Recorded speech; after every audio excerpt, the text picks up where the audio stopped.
નમસ્કાર મિત્રો, સ્વાગત છે તમારું અમારી યુટ્યુબ ચેનલ સરકારી સહાયમાં। મિત્રો, આજના વિડીયોમાં ગુજરાત સરકારનું જે ખેતીવાડી વિભાગ છે તો તેમની ખેડૂતો માટે એવી અગત્યની યોજના વિશે વાત કરીશું કે જે યોજનાનું નામ છે દવા છાંટવાના પંપ માટે સહાય આપતી યોજના। આ યોજના અંતર્ગત ખેડૂતોને બેટરીવાળા પંપની ખરીદી કરવી હોય તો 4500 ની મર્યાદામાં સહાય આપવામાં આવે છે। યોજના વિશે આપણે તમામ માહિતી આજના વિડીયોમાં મેળવી લઈએ, પરંતુ તે પહેલા વિડીયો ગમે તો લાઈક અને શેર કરી દેજો। ચેનલમાં નવા હોય તો ચેનલને સબસ્ક્રાઇબ કરી દેજો। તો ચાલો મિત્રો, વિડીયોની શરૂઆત કરીએ। તો સૌથી પહેલા મિત્રો આપણે વાત કરી લેશું આજે દવા છાંટવાના પંપ માટે સહાય આપતી યોજના છે તે યોજનાનો મુખ્ય ઉદ્દેશ શું છે। તો કે મિત્રો, ખેડૂતોના ખેતરમાં જે ઉભો પાક છે તે પાકને જીવાતોથી બચાવવા માટે ખેડૂતોએ જંતુનાશક દવાનો છંટકાવ છે તે કરવો પડતો હોય છે, જેથી કરી ખેડૂતોને દવા છાંટવાના પંપની ખરીદી પર સહાય આપી શકાય। તે હેતુથી ખેતીવાડી વિભાગ છે તો તેના દ્વારા પાવર સંચાલિત પાક સંરક્ષણના સાધનો માટેની યોજના અમલમાં મૂકવામાં આવેલી છે કે જે યોજના અંતર્ગત ખેડૂતોને બેટરીવાળા પંપની ખરીદી માટે સહાય આપવામાં આવે છે। વાત કરી લઈએ યોજનાના નિયમો અને શરતો વિશે કે આ યોજનાનો લાભ મેળવવા માટેના નિયમો શું રહેશે અને તેમની શરતો શું રહેશે। તો કે યોજનાનો લાભ છે તે રાજ્યના તમામ વર્ગના ખેડૂત ખાતેદારોને મળવાપાત્ર થશે। પછી તે એસસી, એસટી, ઓબીસી, ઈડબ્લ્યુએસ કે જનરલ રાજ્યના કોઈ પણ વર્ગના ખેડૂત ખાતેદાર આ યોજનાનો લાભ છે તે મેળવી શકશે। જો સંયુક્ત ખાતેદાર હોય તો તેવા કિસ્સામાં કોઈ પણ એક જ ખેડૂત ખાતેદાર આ યોજનાનો લાભ મેળવી શકશે અને તે ખેડૂતોએ અન્ય બીજા જે ખેડૂતો છે તેમની સંમતિ આપવાની રહેશે। કોઈ ખેડૂત પાસે એક કરતા વધારે ખાતા હશે તો તેવા સંજોગોમાં કોઈ પણ એક જ ખાતા માટે આ સહાય યોજનાનો લાભ છે તે મેળવી શકશે। અને યોજનાનો લાભ છે તે 3 વર્ષમાં એક વખત મળવાપાત્ર થાય છે, એટલે કે એક વખત તમે યોજનાનો લાભ મેળવી લીધા પછી ફરીથી 3 વર્ષ પછી આ યોજનાનો લાભ છે તે તમે મેળવી શકો છો। વાત કરી લઈએ સહાય વિશે કે યોજના અંતર્ગત કેટલી સહાય આપવામાં આવે છે। તો કે આ યોજના અંતર્ગત જે સામાન્ય ખેડૂતો છે, એટલે કે એસસી અને એસટી કેટેગરી સિવાય બાકી જે તમામ ખેડૂતો છે તે ખેડૂતોએ યોજના અંતર્ગત જે પંપની ખરીદી કરેલ છે અને તેની પાછળ જે કુલ ખર્ચ થયેલ છે તે કુલ ખર્ચના 50% અથવા તો વધુમાં વધુ રૂપિયા 3000 ની મર્યાદામાં સહાય છે તે આપવામાં આવશે।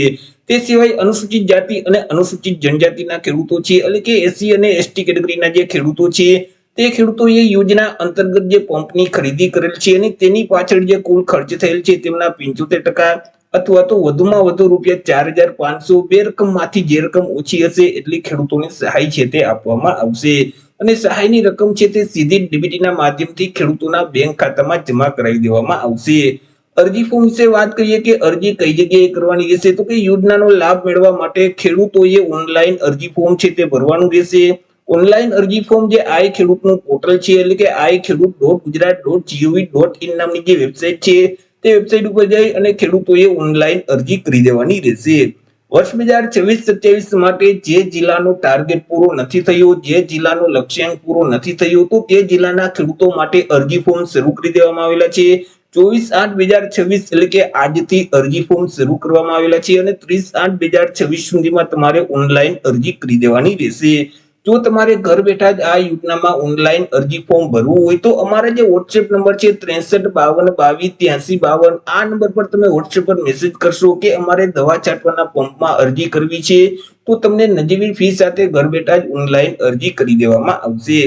વાત કરીએ ડોક્યુમેન્ટ વિશે કે જ્યારે તમને ડોક્યુમેન્ટ અપલોડ કરવાનું કહેવામાં આવે તો ત્યારે તમારે કયા કયા ડોક્યુમેન્ટ અપલોડ કરવાના રહેશે। તો તમે જે ઓનલાઈન અરજી કરો છો તેની પ્રિન્ટ કાઢી તેમાં સહી કરી અને તેની નકલ અપલોડ કરી દેવાની રહેશે। બેંક પાસબુકના પ્રથમ પાનાની નકલ અથવા તો રદ કરેલ ચેક છે, આધાર કાર્ડ છે, ગામ નમૂના નંબર 7/12/8 ના ઉતારાની નકલ છે, ત્યાર પછી તમે જે પંપની ખરીદી કરેલ છે અને તેનું જે જીએસટી વાળું બિલ છે તે પણ તમારે અપલોડ કરવાનું રહેશે। એસસી કે એસટી કેટેગરીમાં આવતા હોય તો જાતિનો દાખલો છે, સંયુક્ત ખાતેદારો માટે બાહેંધરી પત્રક છે, દિવ્યાંગ ખેડૂતો માટે દિવ્યાંગતાનું પ્રમાણપત્ર છે, વન અધિકારી ક્ષેત્ર લાગુ પડતું હોય તો વન અધિકારીનું પ્રમાણપત્ર છે અને તમે જે પંપની ખરીદી કરેલ છે તેની સાથે ખેડૂતોએ ફોટો પાડી અને તે ફોટો પણ તમારે અપલોડ કરવાનું રહેશે। તો જ્યારે તમને ડોક્યુમેન્ટ અપલોડ કરવાનું કહેવામાં આવે તો ત્યારે તમારે આઈ ખેડૂતના પોર્ટલ ઉપર જઈ અને આટલા ડોક્યુમેન્ટ ઓનલાઈન અપલોડ કરી દેવાના રહેશે। તો આવી રીતે મિત્રો ખેતીવાડી વિભાગની અગત્યની યોજના કહી શકાય। ખેડૂતોએ બેટરીવાળા પંપની જો ખરીદી કરવી હોય તો રૂપિયા 4500 ની મર્યાદામાં સહાય આપવામાં આવે છે। તો આશા રાખું છું વિડીયો પસંદ પડ્યો હશે। વિડીયો પસંદ પડ્યો તો લાઈક અને શેર કરી દેજો। ચેનલમાં નવા હોય તો ચેનલને સબસ્ક્રાઇબ કરી દેજો। ફરી મળીશું એક નવા ટોપિક સાથે એક નવા જ વિડીયોમાં। ત્યાં સુધી જય હિન્દ, વંદે માતરમ।